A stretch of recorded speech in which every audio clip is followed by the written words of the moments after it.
Não há nada que possa se comparar à esperança viva.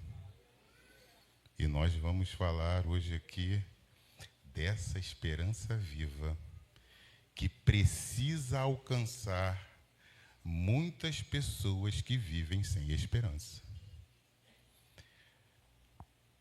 O desafio para nós nessa manhã é falar sobre evangelização. Evangelização é preciso. Esse é o tema. Eu quero te convidar a nós lermos o texto que está registrado no Evangelho de João, capítulo 4. Nós vamos ler os versículos de 24 a 39. João, capítulo 4, versículos 24 a 39.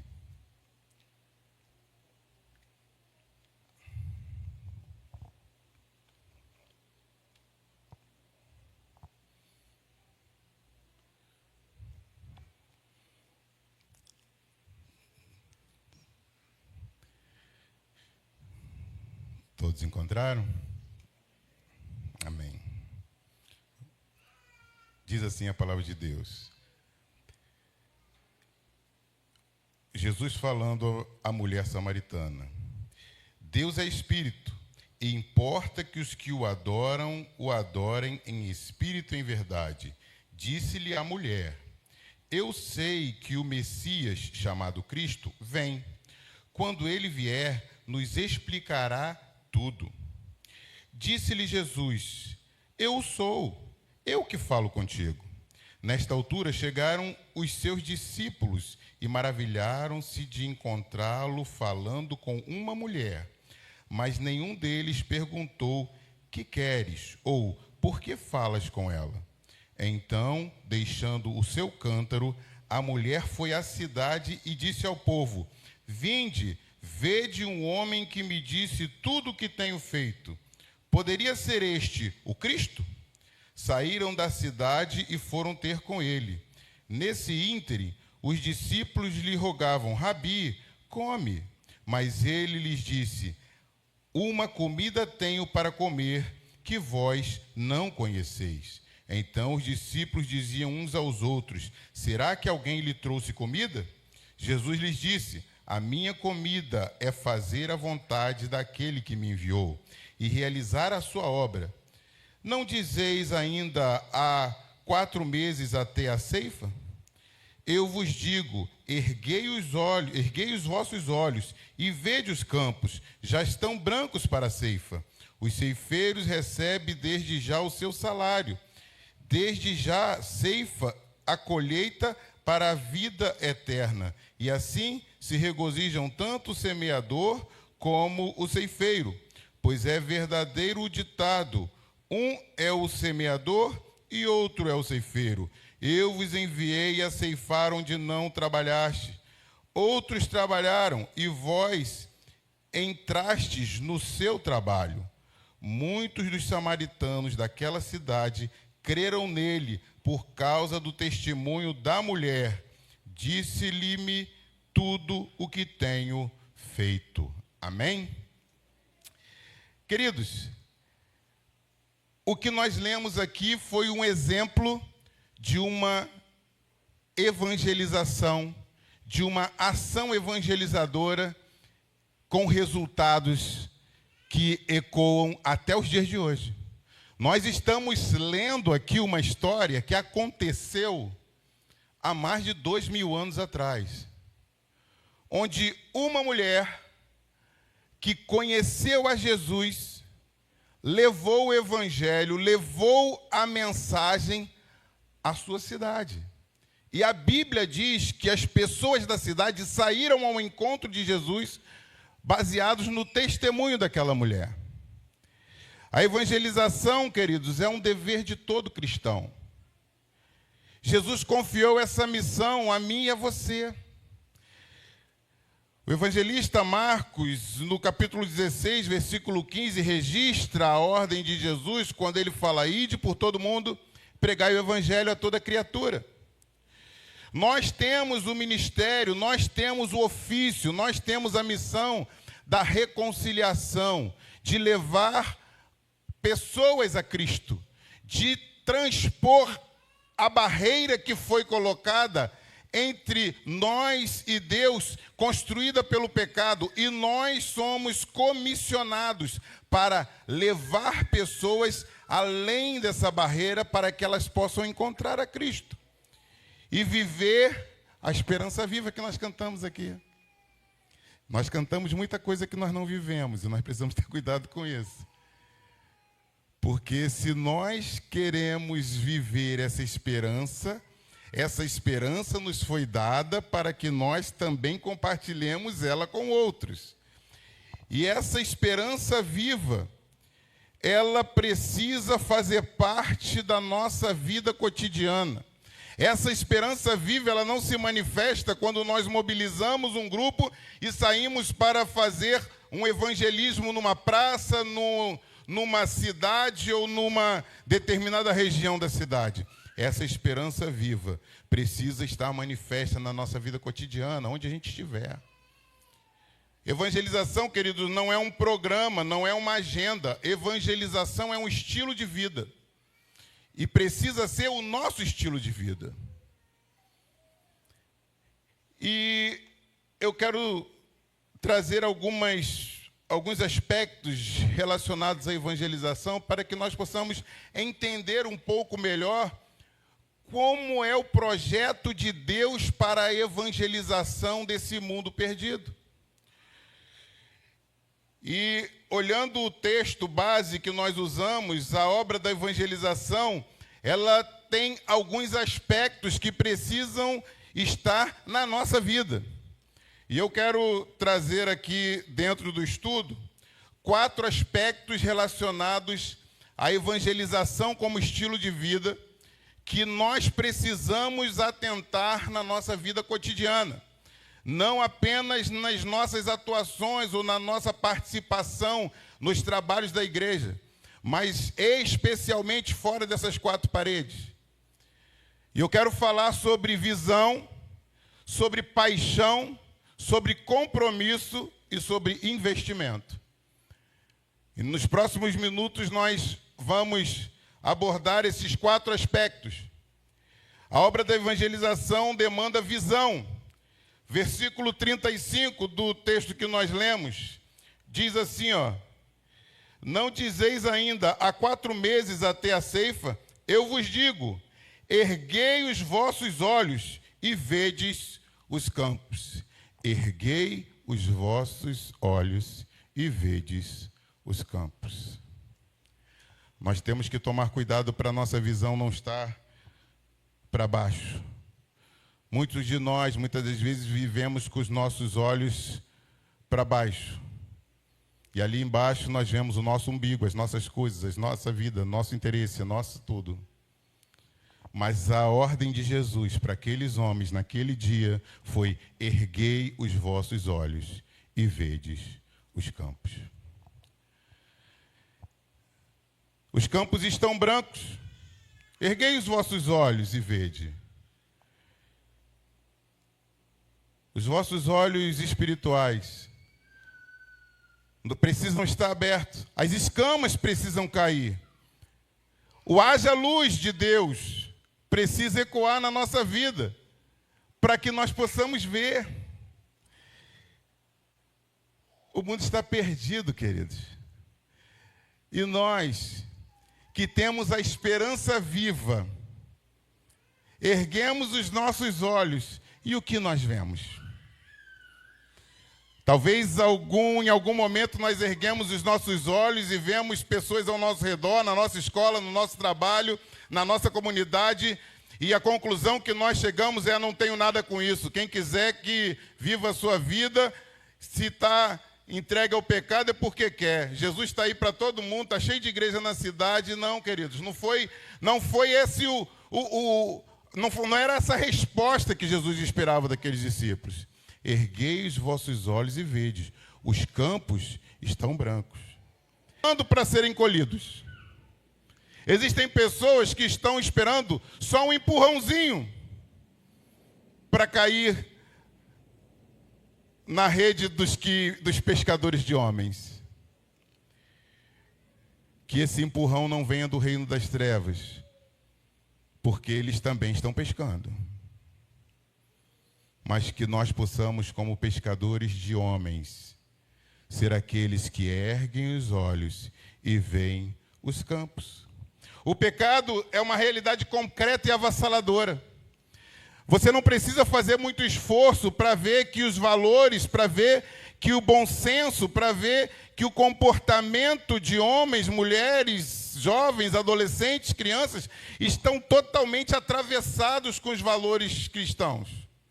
Você entra em um ônibus, você vai numa praia, você vai no supermercado, você anda pelas ruas e é de escandalizar. Os palavrões mais sujos na boca das criancinhas. As coisas mais perversas acontecem no meio de homens e mulheres da sociedade que se esperava deles outro comportamento. O homem sem Cristo está perdido, querido. O mundo está perdido. E quando nós olhamos os campos, nós precisamos perceber isso. Porque se nós ficarmos alheios, nós seremos ceifeiros inúteis. Nós seremos trabalhadores inúteis na seara do Senhor. Os campos estão brancos, queridos, as almas estão clamando, as pessoas estão em agonia, estão em desespero. E muitas delas estão sendo escravizadas e não conseguem se desvencilhar das amarras que as prenderam. E essa percepção precisa nos tocar. A que nível isso nos incomoda? A que nível isso bate na gente? Quando você chega na sua escola e vê tantas meninas, tantos meninos perdidos, indo para onde nós sabemos que é caminho de condenação. Quando você chega no seu ambiente de trabalho, vê tantos colegas vivendo uma vida sem esperança, sem paz, sem alegria. Quando você se relaciona com a sua família, nesse tempo a gente ainda tem na memória muito viva as festas de fim de ano, e a gente vê pessoas, às vezes, da nossa família fazendo perspectivas e tendo planos, ou até desesperançosas, e não vendo saída, não vendo solução, não vendo motivos para sorrir, porque tudo vai mal.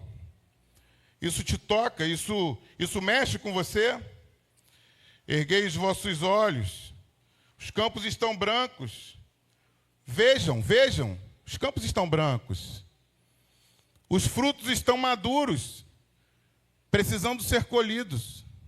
O que acontece quando os frutos estão maduros, seja manga, goiaba, acerola, o que tem aí na nossa região, na sua casa, talvez. O que acontece quando ele fica maduro e vai passando o tempo e você não colhe? O que acontece? Apodrece, se perde. Os campos estão brancos, queridos. Os campos brancos fazia menção àquela região onde tinha trigo, onde tinha os cereais. Na nossa região aqui não é muito típico disso, mas eu posso te dizer assim, ó, sinta o aroma da manga madura, veja que elas estão amarelinhas, vejam, as árvores, as mangueiras estão cheias de mangas amarelinhas e nós precisamos colher, porque senão elas vão apodrecer. Vejam, as almas estão prontas para serem colhidas e colocadas diante do Senhor, mas nós muitas das vezes vacilamos, negligenciamos o momento da colheita. Quantas oportunidades, nós não tivemos? Quantas oportunidades você não teve de pessoas que puxaram assunto com você? Que vieram ter uma conversa com você e você, na hora, falou assim, poxa, aqui eu podia até falar de Jesus, mas talvez a pessoa não vai ficar meio, não, vou deixar para lá. Qualquer dia desse, Deus manda um pastor, um missionário, alguém que tem aí o dom de pregar, que conheça, que seja teólogo, conheça muito. Queridos, os campos estão brancos. As mangueiras estão amarelinhas. Aquele aroma do fruto maduro está chegando às suas narinas. E você vai fazer nada. Dentro desse aspecto da visão, quando a gente olha para o mundo, a gente vê que as falsas religiões estão crescendo. Caminhos que não levam o homem a Deus estão ganhando cada vez mais adeptos. Existe um centro de pesquisa nos Estados Unidos, o Pew Research Center. Em 2017, esse centro é em Washington. Ele trouxe uma pesquisa sobre o crescimento estimado das religiões entre 2015 e 2060. Com base no histórico, ele fez um prognóstico. Ele verificou que o islamismo tende a crescer 70% nesse período. O cristianismo tende a crescer 34% nesse período. Quase metade do percentual estimado de crescimento do islamismo. O hinduísmo, 27%, quase o mesmo percentual do cristianismo. O judaísmo, 15%. As pessoas sem religião tendem a crescer 3%. E o budismo tende a reduzir 7%. A revista Exame, de março de 2017, trouxe a seguinte informação: o islamismo é a religião que mais cresce no planeta. Ou seja, a constatação da Exame, que é uma revista brasileira, é a mesma constatação do Instituto Americano. Até o final deste século, até 2099, se o ritmo de crescimento se mantiver, os muçulmanos irão superar os cristãos como o maior grupo religioso do mundo. Esse é o caminho que o mundo está seguindo. Há alguns anos, a revista Al-Islam previu que dentro de algumas décadas a Europa se tornará predominantemente islâmica. Essa é uma revista de divulgação do islamismo. E prevê que dentro de algumas décadas a Europa será predominantemente islâmica. E a igreja na Europa está passando por um momento difícil. A Europa, a Inglaterra, países que evangelizaram o mundo, muitas igrejas estão fechando e virando pubs, bares. A ponto de eles precisarem que missionários vão lá fazer a obra de evangelização. Enquanto isso, queridos, as obras da carne, o reino das trevas, os filhos do diabo, estão usando todas as armas que possuem e novas estratégias para escravizar o máximo de pessoas que puderem. As drogas estão aí para quem quiser, bem facinho. Até as legislações estão facilitando o acesso a coisas que não edificam. E nós? E o pastor Eliseu? E você? E a igreja de Cristo? E a igreja congregacional do bairro Fluminense? E você como igreja? Onde nós estamos? Para onde nós estamos olhando? O que nós estamos vendo? O que nós estamos fazendo?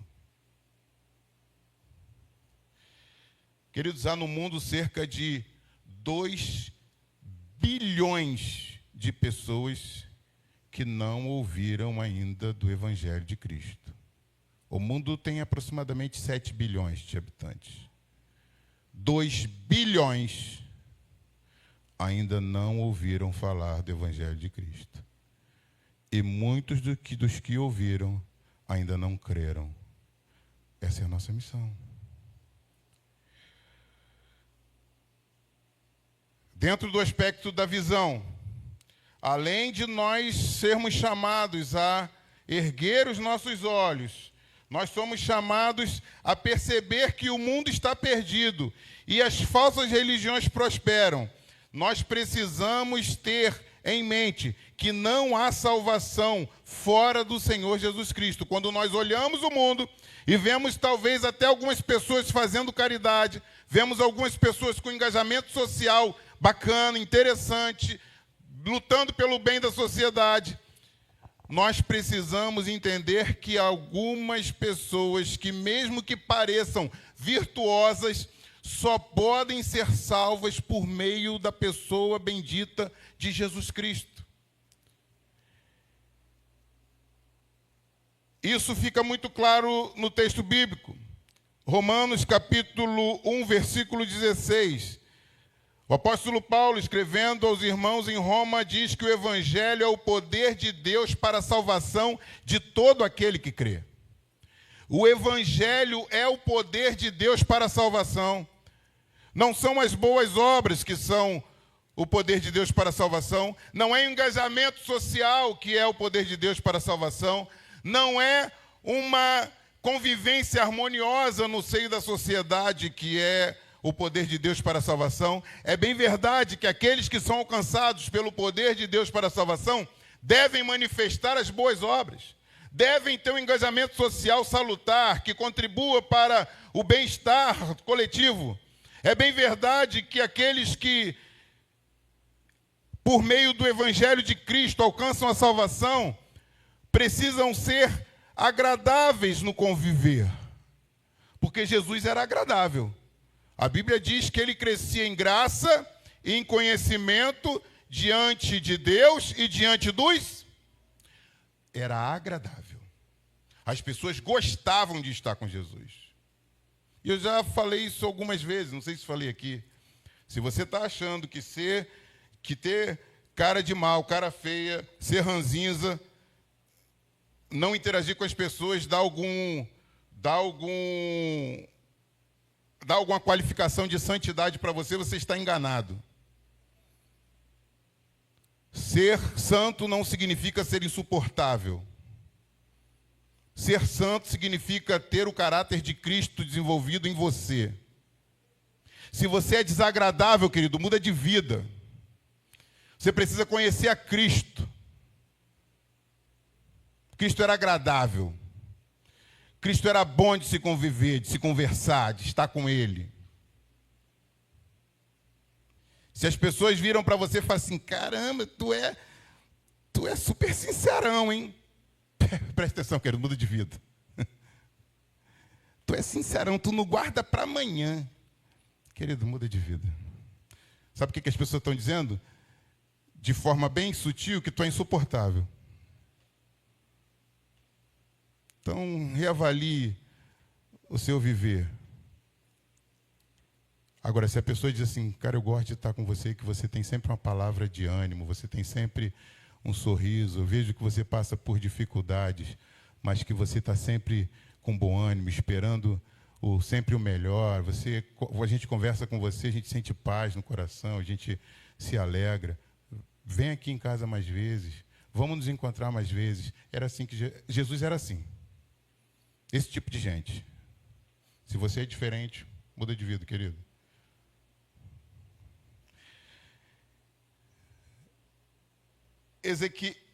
Profeta Ezequiel, capítulo 3, versículo 18 e 19. Abre a sua Bíblia aí. Ezequiel, capítulo 3, versículos 18 e 19. Diz assim, ó. E talvez a gente precise lembrar disso aqui quando vier as oportunidades de nós compartilharmos a verdade do Evangelho. Quando eu disser ao ímpio, certamente morrerás, não o avisando tu, não falando para avisar o ímpio acerca do seu caminho ímpio, para salvar a sua vida, aquele ímpio morrerá na sua maldade, mas o seu sangue da tua mão o requererei. Tecla SAP, traduzindo. Se Deus colocar alguém na sua vida para ser alcançado pela mensagem do Evangelho que transforma a vida, que liberta o homem do pecado, e nós negligenciarmos e não fizermos o que Deus está mandando, a responsabilidade da perdição daquela vida será cobrada de nós. Isso não significa que você vai para o inferno, isso significa que você vai pagar um preço. Ficou claro? Senão daqui a pouco vai sair gente daqui, por que você é crente mesmo? Porque há 2 anos atrás um colega meu precisava da mensagem do Evangelho, eu negligenciei, depois a pessoa morreu, agora eu estou... Não. O texto não está dizendo que vou lançar a tua alma no inferno. Está dizendo que vai requerer de você. 19. Mas se avisares o ímpio e ele não se converter da sua impiedade, do seu caminho ímpio, ele morrerá na sua maldade e tu salvaste a tua alma. Você já experimentou a alegria de ganhar alguém para Jesus?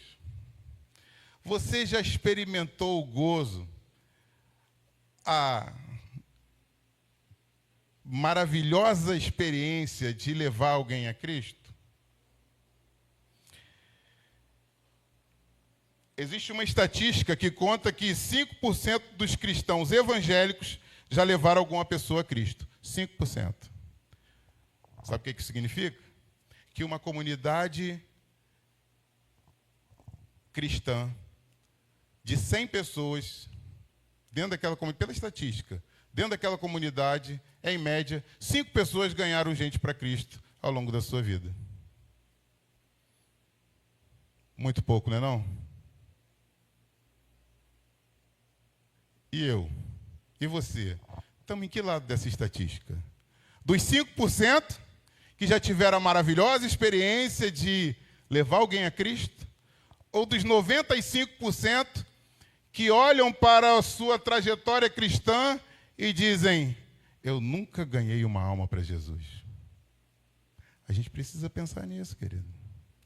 Não é você que convence o homem do pecado, da justiça e do juízo. Quem convence o homem do pecado é o Espírito Santo. Mas é você quem proclama o Evangelho. É você quem dá um bom testemunho. É você que usa os seus talentos em prol da proclamação do Evangelho de Cristo. É você que dá testemunho dentro da sua sala de aula, do seu ambiente de trabalho, da sua família, da sua vizinhança. É você. Eu não tenho uma estatística de quantos cristãos evangélicos já contribuíram para pessoas saírem da igreja.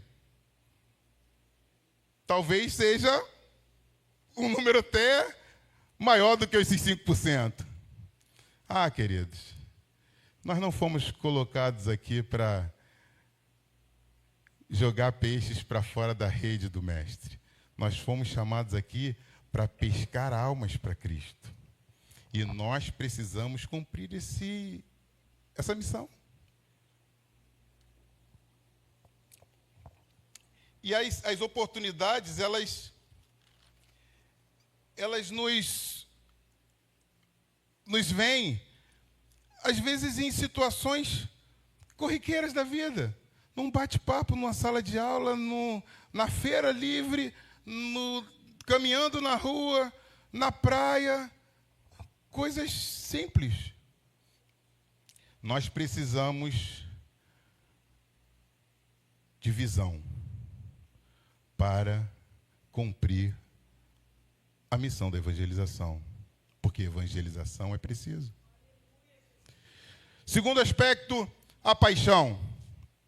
No versículo 34 do texto que nós lemos,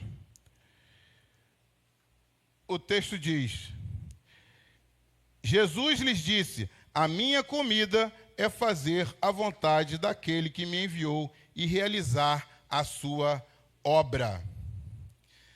O que é que te move, querido? O que é que te joga para frente? O que é que te atrai?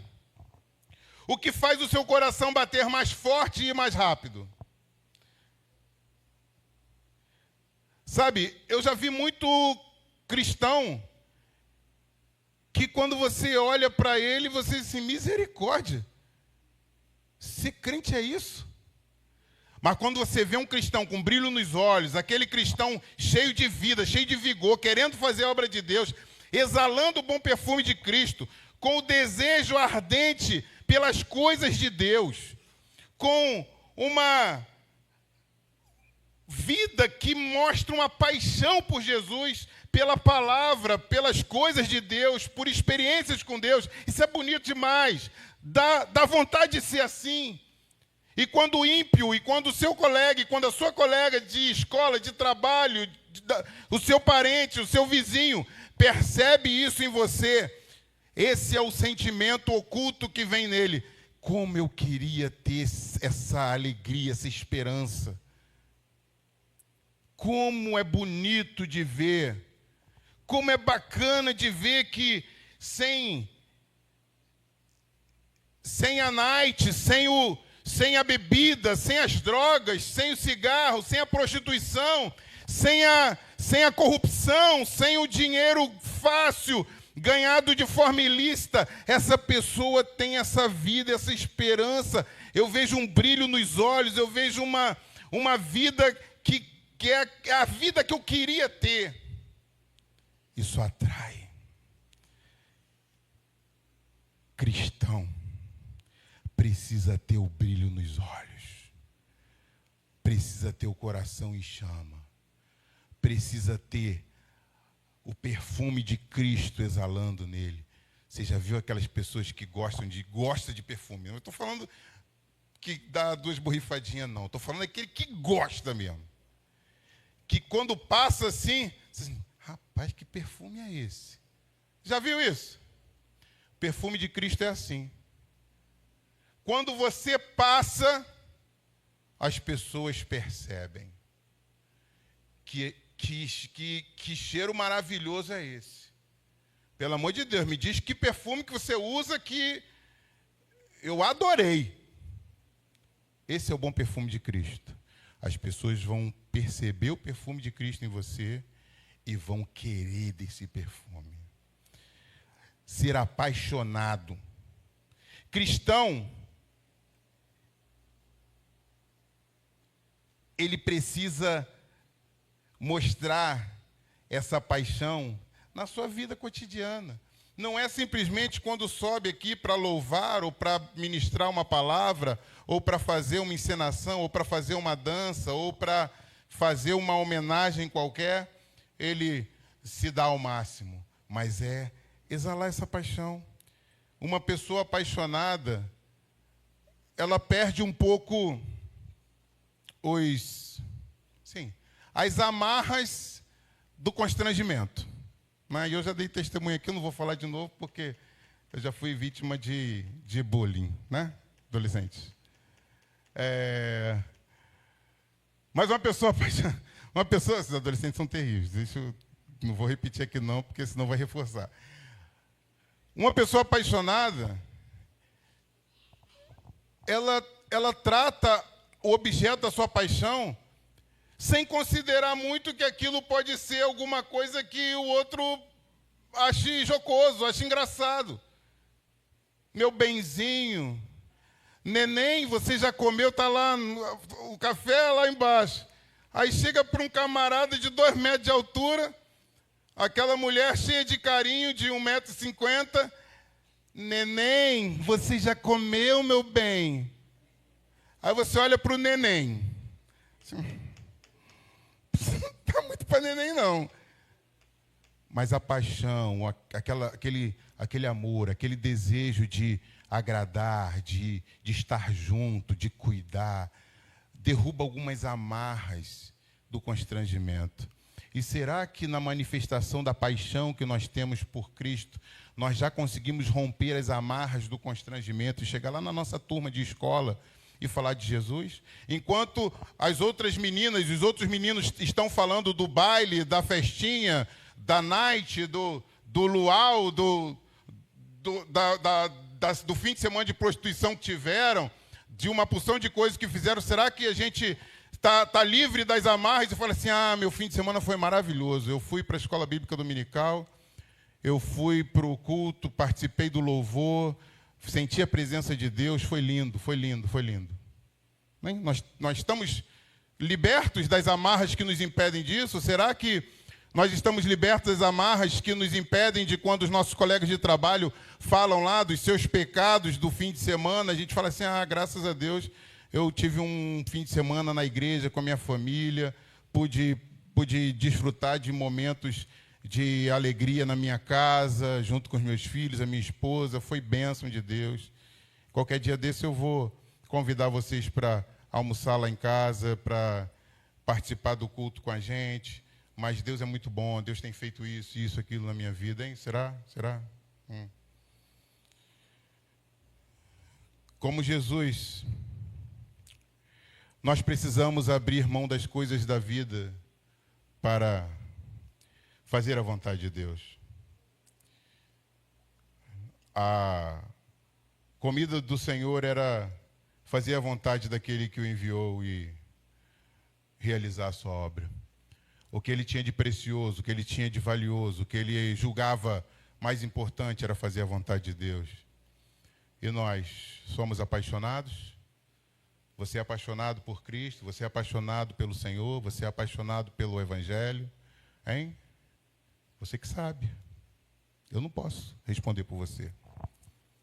Alguém apaixonado pensa no objeto da sua paixão o tempo todo.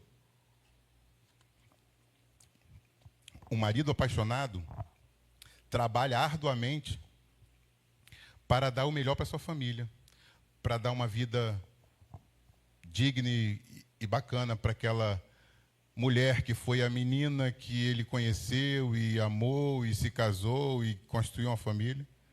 Um pai apaixonado que é o melhor para os seus filhos e batalha por isso e ama os seus filhos e manifesta esse amor pelos seus filhos. Eu tenho um irmão caçula que se chama Gerson, ele já foi membro dessa igreja. O vulgo Kibe, era aqui do Louvor.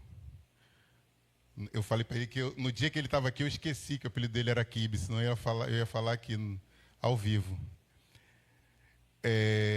E o apelido dele era Kibe só aqui na igreja, porque em casa ninguém chama ele por esse apelido, não.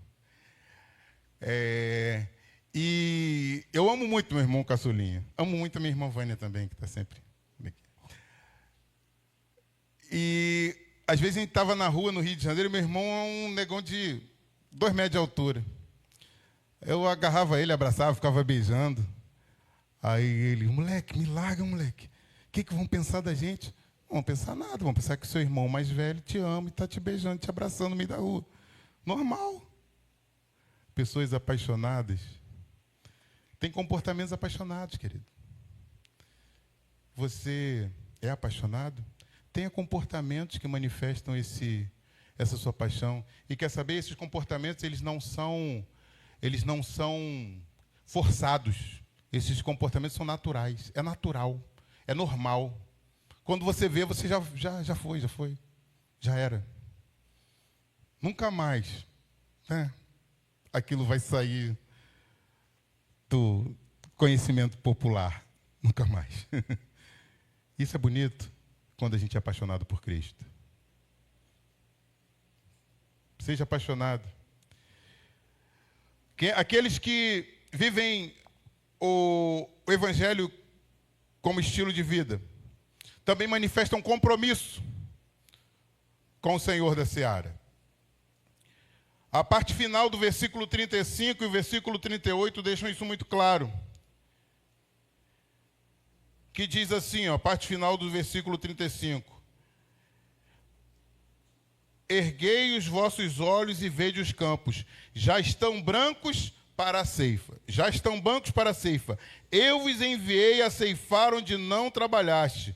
Outros trabalharam e vós entraste no seu trabalho. Ou seja, os campos já estão brancos, os frutos estão maduros. Apesar de você não ter plantado muitos deles, eu designei você para colher. E esse é um compromisso que nós temos, porque se nós não colhermos os frutos, eles vão se perder.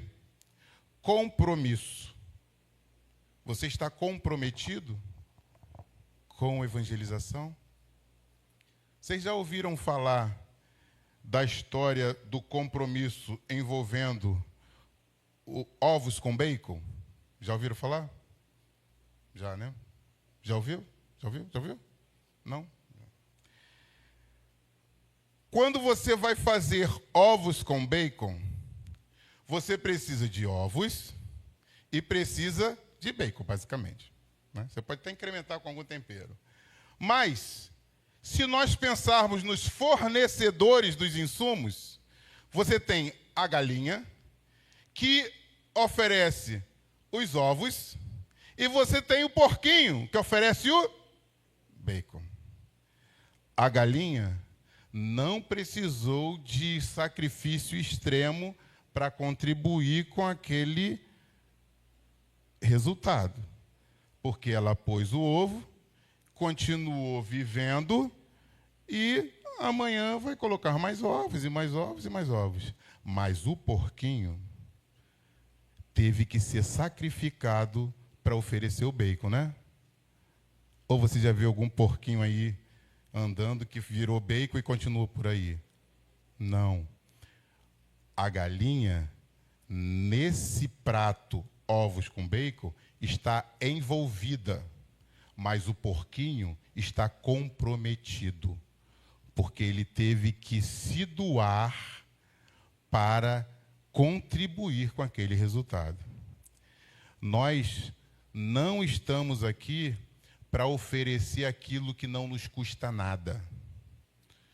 Como Davi, que não aceitou um campo para oferecer, para construir o altar ao Senhor, e insistiu em pagar pelo campo, dizendo: eu não vou oferecer ao Senhor aquilo que não me custa nada. Se não te custa nada, querido, fica para você. Porque diante do Senhor a gente traz oferta de sacrifício. Diante do Senhor a gente traz aquilo que tem valor. E eu não estou falando de dinheiro aqui, não. Eu estou falando de vida, eu estou falando de energia, de esforço. Estou falando de tempo de qualidade. Compromisso. 3 características do compromisso que nós precisamos atentar. Primeiro, o compromisso é imperativo, é uma ordenança do Senhor. Ide por todo mundo e pregai o evangelho a toda criatura. Há um campo maduro que precisa ser colhido, senão nós perderemos os frutos. Nós precisamos estar comprometidos com isso. O compromisso é intransferível. Você não pode colocar o seu compromisso da evangelização nas costas do pastor Fábio, nas costas dos presbíteros, nas costas dos oficiais da igreja. Você recebeu uma ordem do Senhor e você precisa cumprir. Se você não cumprir, Ezequiel. Nós lemos lá, né? Lembra? Se eu mandar você falar o ímpio, e você não falar, e o ímpio morrer na sua impiedade, eu vou requerer de você. Mas se você falar, e ele se arrepender, além de salvar a vida dele, você salvou a sua alma. É intransferível. Uns foram incumbidos de semear, outros de colher, mas cada um precisa fazer a sua parte. O marido não pode transferir essa incumbência para a esposa. A esposa não pode transferir para o marido. O membro não pode transferir para o pastor e o pastor não pode transferir para os membros. Não, amor. Vai lá evangelizar, vai lá participar, que eu vou ficar com as crianças. As crianças precisam ser cuidadas, mas você precisa cumprir a sua missão. Eu não tenho evangelizado porque essas crianças são... Jesus, quando eu chego na igreja, eu não tenho paz. Não, se você não tem paz, muda de vida, querido. Você foi chamado para ter paz. Criança é criança. Ele tem um trabalho a fazer. Sabia que todo mundo tem um trabalho a fazer? Até bebê tem um trabalho a fazer? É. Quando ele chora para a mãe levantar de madrugada para dar mamar, ele está fazendo o trabalho dele. Quando ele termina de mamar e a mãe não aguenta mais de pé e o pai tem que levantar para fazer o menino dormir, está fazendo o trabalho dele. E a criança o dela. Criança na igreja, se não tem um momento ali do departamento infantil para eles estarem ali no coisa dele, no ambiente deles, vai ter um momento em que ele vai ficar inquieto, vai ter um momento que vai querer sair, vai ter um momento... Vai ter, é o trabalho dele, é a fase dele. Depois vai ser pastor, vai estar aqui. Vai ser músico, vai estar aqui. Depois, quando chegar outra fase, vai ser câmera aqui, vai ser coordenador ali de mídia, vai ser tudo, entendeu? É a fase. Mas a sua missão é intransferível. E o nosso compromisso é inadiável. A obra da evangelização é urgente. Há vidas se perdendo, queridos. Tem parente seu, tem gente na sua família se perdendo. É urgente. Esse é um compromisso que temos com o Senhor da Seara. Nós não podemos negligenciar. Além da visão, paixão, compromisso, investimento. Investimento. Nós podemos investir recursos materiais. É justo. É preciso investir em recursos materiais para transmitir, alcançar mais pessoas, para suportar os missionários que estão no campo, para estabelecer um local de reunião para que o povo possa cultuar juntos ao Senhor e dali serem instruídos para sair para a evangelização, para usar as suas redes sociais de forma a proclamar o nome do Senhor. Investimento de recursos. Nós podemos e devemos investir recursos materiais na obra, mas não podemos negligenciar o empenho de nossas vidas. Os ovos com bacon. Recursos materiais, esses recursos aqui, o dinheiro, o seu carro, os seus bens, as suas coisas sociais, está nisso aqui, são os ovos. É aquilo que não tira pedaço de você para fazer. Agora, o tempo, a energia, os seus talentos, o seu envolvimento, a sua dedicação, isso aí é o compromisso. É o bacon, é aquilo que sai, que você tem que matar sua carne para dedicar ao Senhor. Nós precisamos, queridos, investir o melhor de nós nos projetos de Deus. O melhor. Na sexta-feira, na reunião dos homens, eu tive a oportunidade, e agradeço aos homens pela oportunidade inesperada, de trazer uma meditação, e eu falei sobre a oferta de Caim e a oferta de Abel. A Bíblia diz, no texto de Gênesis, que Deus aceitou Abel e a sua oferta. Antes de olhar para aquilo que você tem nas mãos para oferecer, Deus olha para você. Deus aceitou primeiro o ofertante, depois a oferta. Primeiro Deus quer você. Primeiro Deus quer compromisso. Primeiro Deus quer o melhor que você tem. Porque essa é uma forma de você reconhecer que Ele é tudo, que Ele é Senhor. O que você pode dar a Deus que Ele não tenha? O que você dá a alguém que tem tudo, que fez tudo, tudo é por Ele, para a glória dEle. Ele é dono do universo, de todas as coisas criadas, nada do que foi criado foi feito sem o poder dEle. O que você oferece a alguém assim? É o seu melhor. O que sai das mãos dos seus filhos, e eu falei lá que na minha mesa de trabalho tinha uma porção de panóplias, uma porção de medalhas, uma porção de coisas próprias, né, ali de um ambiente de trabalho militar ali, e lá no meio tinha um carrinho de caixa de fósforo feito com botões e pintado a canetinha que estava lá. E para mim era caríssimo, sabe por quê? Porque foi feito pelos meus filhos. Deus pode ter tudo, e Ele tem tudo, mas aquilo que é feito pelos seus filhos para agradá-lo tem valor, é especial para Ele. Dê o seu melhor para Deus, porque Ele aprecia a obra feita com amor pelos seus filhos.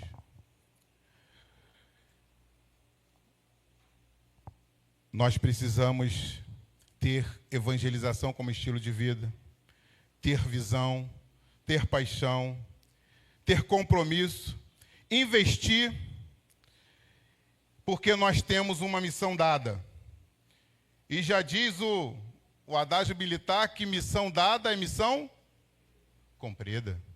Missão dada é missão cumprida. E quando nós olhamos lá no Evangelho de Mateus, capítulo 28, versículos 18 e 19, Mateus, capítulo 28, versículos 18 e 19, o texto diz assim, ó: chegando-se Jesus, falou-lhes dizendo: é-me dado todo o poder no céu e na terra. Portanto, ide e fazei discípulos de todos os povos, batizando-os em nome do Pai, do Filho e do Espírito Santo, ensinando-os a guardar todas as coisas que eu vos tenho mandado. E certamente estou convosco todos os dias até a consumação dos séculos. Mateus, capítulo 28, versículo 18 e 19. Conhecido como a Grande Comissão. A orientação que Jesus deu quando estava se despedindo dos seus discípulos e sendo assunto aos céus, voltando aos céus e deixando os seus discípulos e a igreja comissionados aqui na terra. E nesse texto, algumas perguntas podem ser respondidas. Primeira pergunta: quem nos enviou? Quem nos enviou? Jesus. Jesus. Chegando Jesus aos seus, falou-lhes dizendo: ide. Jesus nos mandou. E o próprio texto vai nos trazer a pessoa da Trindade, batizando-os em nome do Pai, do Filho e do Espírito Santo. Jesus nos mandou. Jesus é Deus. Deus nos mandou. Qual é a fonte de poder para que nós possamos cumprir a missão? É na nossa força? É na força do braço? É na força das minhas habilidades? É na força das suas habilidades? Não, queridos. É-me dado todo o poder no céu e na terra. Portanto, ide. Quando meus filhos eram pequenos, se eu chegasse para o Azaf, que é o mais novo, e falasse assim: Azaf, vai lá no quarto da Jade e manda ela vir aqui falar comigo. O Azaf ia chegar lá no quarto. Jade, é para você ir lá falar com meu pai. Aí eu assim: eu não vou não. Aí ele ia falar assim: foi meu pai que mandou. Você acha que faz diferença? Faz toda a diferença.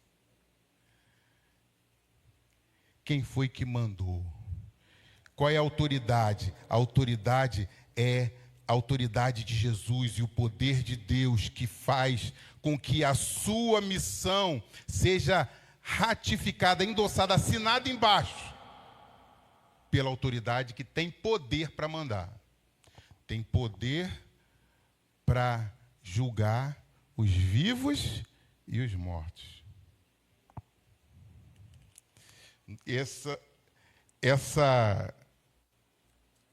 Essa percepção precisa estar conosco, porque a gente, toda vez que for cumprir essa missão, precisa entender isso. Eu estou cumprindo uma ordem do Senhor. Não é uma vontade minha, não é um capricho meu. Eu não estou no meu próprio nome, eu estou no nome do Senhor. Quem foi enviado? Quem foi comissionado? Quem foi mandado ir? Os discípulos. Versículo 16. Os 11 discípulos partiram para a Galiléia, para o monte que Jesus lhes tinha designado. Quando o viram, adoraram, mas alguns duvidaram. Chegando-lhe Jesus, falou-lhes. Jesus mandou os seus discípulos. Você é discípulo de Cristo? Você está seguindo os passos do mestre? Porque a questão do discípulo na cultura judaica era muito específica.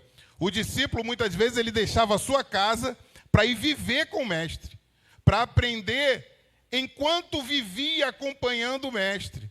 Do jeito que o mestre comia, ele comia. Do jeito que o mestre falava, ele falava. Do jeito que o mestre pensava, ele pensava.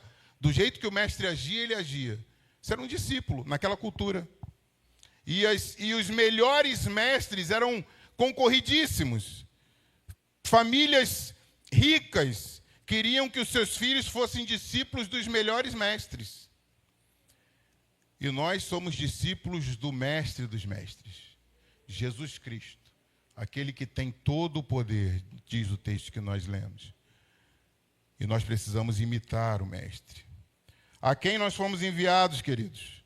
No texto, versículo 19 diz: Ide, fazei discípulos de todos os povos. Em outra versão diz: em todas as nações. É para todos os povos, queridos. Nós fomos enviados a todas as nações. Ah, mas lá na minha sala de aula tem um camarada intragável, tem um camarada que é do capeta. Ah, lá no meu trabalho tem um lá que Deus me livre. É, querido, mas Jesus morreu na cruz por esse também. Você foi enviado a esse também. Porque o desejo do Senhor é que ninguém se perca. Ah, mas alguns vão se perder. Por que esse não pode estar no meio? Porque você foi chamado para ganhar isso também. Não é você que escolhe, não é você que decide que alguém presta ou não presta para ir para o céu. Cabe a você dar testemunho. Em Jerusalém, Samaria, na Judéia, até os confins da terra. Qual é a duração da missão? Até quando nós precisamos ir proclamar o Evangelho? Versículo 20 diz: E certamente estou convosco todos os dias até a consumação dos séculos. É até o fim dos tempos, queridos. É até Jesus voltar. Não para, não. Ah, mas eu já evangelizei demais na minha vida, pastor. Olha, pastor, desde que eu sou adolescente eu evangelizo. Agora eu me aposentei do trabalho, agora eu vou dar uma descansada. Não, querido, se você der uma descansada da obra da evangelização, você está negligenciando o compromisso que você tem.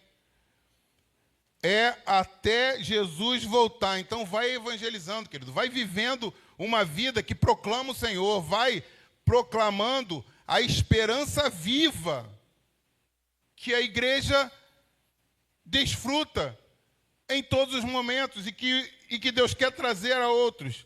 E qual é a tarefa que nos foi atribuída?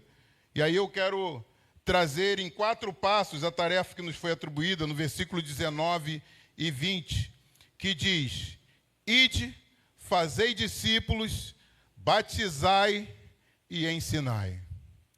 Ide, fazei discípulos, batizar e ensinar. Ir. Quando a gente ouve essa primeira parte, o id, a gente pensa logo nos missionários, não? Quem pensa nos missionários quando ouve esse id? Levanta a mão aí.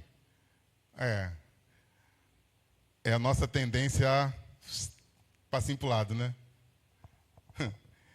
Porque esse id é para todo cristão.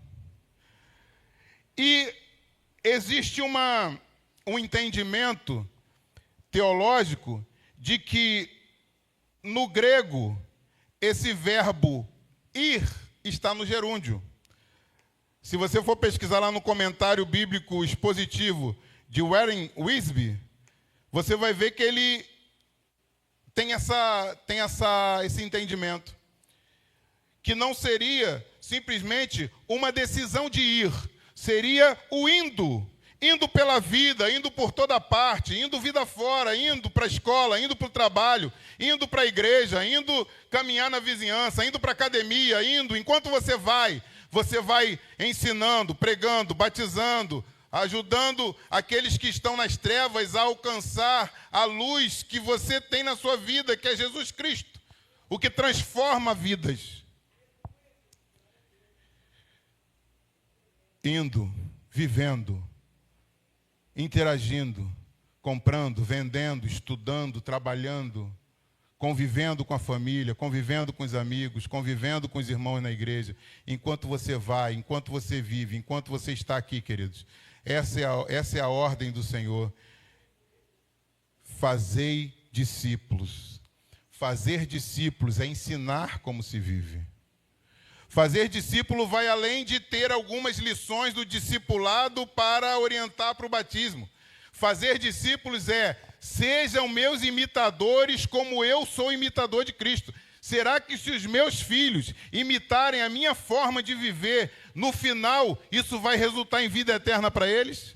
Será que se os seus amigos viverem a vida da mesma forma que você vive, no final eles ouvirão: vinde benditos de meu Pai?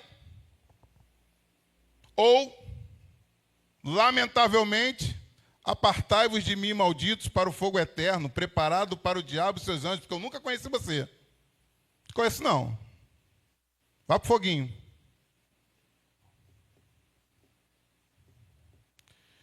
Fazer discípulos é ensinar a viver. E ensinar a viver imitando a Cristo. Batizar. O batizar aqui é integrar ao corpo de Cristo. O batizar é aquele símbolo de morrer para a velha natureza do pecado e renascer para uma vida em Cristo. A nossa missão é ir, fazer discípulo, integrar ao corpo de Cristo e ensinar. Ensinar a lei de Deus, ensinar os princípios do reino, ensinar a enfrentar as dificuldades da vida, ensinar a caminhar rumo à eternidade com Cristo. Essa é a tarefa que nós recebemos nesse texto em 4 passos. E por fim, vou falar sobre evangelismo. Evangelização é um estilo de vida. Você mostra o evangelho para as pessoas a partir do seu viver diário. Evangelismo são ações específicas que você realiza para transmitir a mensagem do evangelho de forma objetiva. Suas habilidades mobilizadas em prol da proclamação do evangelho.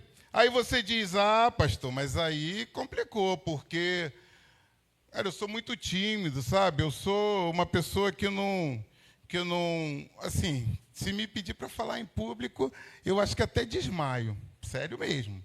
Não me chama, não. No final a gente vai fazer um teste aqui. Eu vou chamar 3 pessoas, tá bom? Pode ser? Para fazer uma pregação aqui rapidinho, de 2 minutos. Tá? Não vou fazer isso, não. Mas podia, né? Ia ser legal. E aí você pensa assim: não, mas eu não tenho essa habilidade, eu não tenho essa condição. Queridos, todos nós temos formas de proclamar o evangelho dentro das habilidades e talentos que nós recebemos de Deus. Nós poderíamos falar de muitos personagens aqui, mas eu vou citar apenas 3. Dorcas. Dorcas nós vimos aqui, né? Um teatro aqui pela Companhia Inici, né? Mostrando a forma como Dorcas, uma mulher piedosa, temente a Deus, que fazia o bem ao próximo, tocou muitas vidas por aquela ação. Talvez Dorcas não tivesse qualquer habilidade para fazer uma preleção, uma pregação, mas com a sua habilidade de costurar, de agregar pessoas, de contribuir com o bem do próximo, dos necessitados, ela alcançou um testemunho tal que aquilo resultou num milagre da ressurreição na sua vida. João Batista. João Batista não era um acadêmico refinado. João Batista, pela descrição dele, era um homem meio tosco, né? Ele se vestia com pele, né? Com pele de animais e comia gafanhoto e mel silvestre. E a pregação de João Batista é: arrependei-vos. Arrependei-vos. Essa era a pregação de João Batista. Ele preparava o caminho para a chegada do Messias. E o apóstolo Paulo. Apóstolo Paulo, um homem de posição social elevada, culto, criado aos pés de um dos maiores mestres da sua época, Gamaliel, que tem uma produção bíblica gigantesca no Novo Testamento e que proclama o evangelho com ousadia e com conhecimento. Mas todos os 3 personagens que eu falei aqui proclamaram a verdade do evangelho com as habilidades e os talentos conferidos por Deus. Aí você vai me dizer: mas eu não tenho nenhum desses 3. E eu vou te perguntar: o que você tem nas mãos? A mesma pergunta que Deus fez para Moisés diante do Mar Vermelho. O que você tem nas mãos? Qual é a sua habilidade? Qual é o seu talento? Qual é o seu dom? Mesma pergunta que foi feita à viúva de Sarepta: o que você tem na sua casa? Tem só um pouquinho de azeite e um pouquinho de farinha. Faz um bolinho lá, que eu vou lá comer. E aí Deus faz o milagre de o azeite. Né? Porque Deus é assim. O que você tem nas mãos? Eu tenho o dom da palavra. Pregue a palavra. O que você tem nas mãos? Eu sou músico. Adore ao Senhor, proclama o evangelho com o teu dom. Leva o teu violão para a escola lá. Leva o teu violão para a escola e quando chegar na hora do recreio, você senta lá embaixo de uma árvore. Eu duvido que não vai juntar pelo menos uns 12 colegas lá para ouvir você tocar. E aí você toca, fala das coisas de Deus com seu violão. E o evangelho está sendo proclamado. Eu não tenho esses dons, não. Eu só sei fazer crochê. Faz crochê, querido. Faz lá os paninhos decorativos lá, que Jesus te ama. E dá de presente para os teus amigos. Eu só sei fazer pintura. Só sei fazer quadros. Faz seus quadros, queridos. Faz os quadros que falam a história de Jesus. E vai presentear. E quando você presentear, conta aquela história para os seus amigos. Eu só sei fazer teatro. Só sei fazer teatro. Faz teatro, querido. Vem aqui, faz um teatro aqui. Faz um teatro lá na Praça de São Pedro. Sabe aquela Praça do Canhão? Vai lá, faz um teatro lá, leva os adolescentes, os jovens, os adultos. Faz um teatro lá com a mensagem evangelística. Se uma alma passar ali e receber aquela mensagem, você ganhou o mundo inteiro. Eu não sou bom em nada disso. Mas as pessoas me procuram muito para pegar conselho, porque acham que eu sou uma pessoa muito calma, muito tranquila, né? E aí vem pegar conselho comigo. Enquanto você aconselha, querido, transmite os princípios do reino, transmite a esperança viva que há em Cristo. Você tem oportunidades. Eu só sei cozinhar. Faz lá os seus pratos e vai lá distribuir para as pessoas que estão necessitadas. E quando você distribuir, fala assim: Jesus mandou eu vir aqui te abençoar com esse prato de comida. Jesus te ama. Você está proclamando o evangelho, querido. Eu não sei fazer nada, pastor. Nada. Zero, sou zero. Você tem WhatsApp? Tem Facebook, Instagram? Tem essas coisas? Coloca lá no seu status uma frase evangelística. Pega lá para os seus amigos lá e manda um bom dia para eles com uma mensagem de Jesus. Querido, você pode fazer muita coisa. E essas coisas, se forem de um coração apaixonado, de um filho apaixonado pelo Pai Celestial, são preciosas. Jesus Cristo nos deu exemplo. Ele manifestou esses talentos que são próprios de quem se comunica com as grandes massas, pregando para multidões. Talvez alguns possam aqui ser usados para a evangelização em massa, pregando para uma igreja, pregando num estádio, pregando num congresso, num evento, numa praça, numa praia. A pregação da mensagem do Evangelho para grupos grandes de pessoas. Ou talvez alguns tenham mais vocação para o evangelismo pessoal, ali com um amigo, com um familiar ou com um grupo de pessoas pequeno, compartilhando a mensagem do Evangelho, seja qual for o recurso, querido, em uma conversa, uma visita, um compartilhamento do testemunho da sua vida, proclame o Evangelho. Nós recebemos essa missão, tanto como estilo de vida, quanto com ações objetivas. A mais nobre tarefa que recebemos, querido, foi de anunciar as boas novas do Evangelho. Os anjos queriam essa missão, mas coube a nós. Você e eu recebemos essa missão. Em um importante congresso na cidade suíça de Lausanne, os líderes daquelas igrejas redigiram uma síntese da missão da igreja, dizendo: o propósito de Deus é o evangelho todo, por toda a igreja, em todo o mundo, a toda criatura. É o evangelho todo, por toda a igreja, por mim, por você, por todos, pelas crianças. Uma criança dessa aí que chega na hora da merenda e fecha os olhos e faz uma oração para comer o lanchinho, ele está tocando a criancinha que está do lado, que já está lá pelo meio do lanche.